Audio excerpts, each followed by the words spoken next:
یحییٰ بن سعید قطان نے اعمش سے بیان کیا، انہوں نے کہا کہ مجھ سے شفیق نے عبداللہ بن مسعود رضی اللہ عنہ سے بیان کیا، انہوں نے فرمایا کہ پہلے جب ہم نبی کریم صلی اللہ علیہ وسلم کے ساتھ نماز پڑھتے تو ہم قاعدہ میں یہ کہا کرتے تھے کہ اس کے بندوں کی طرف سے اللہ پر سلام ہو اور فلاں پر سلام ہو۔ اس پر نبی کریم صلی اللہ علیہ وسلم نے فرمایا کہ یہ نہ کہو کہ اللہ پر سلام، کیونکہ اللہ تو خود سلام ہے، بلکہ یہ کہو۔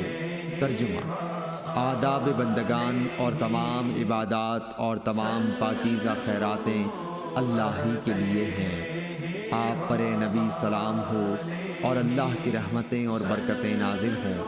ہم پر اور اللہ کے صالح بندوں پر سلام ہو۔ اور جب تم یہ کہو گے تو آسمان پر خدا کے بندوں کو پہنچے گا۔ آپ صلی اللہ علیہ وسلم نے یہ فرمایا کہ آسمان اور زمین کے درمیان تمام بندوں کو پہنچے گا۔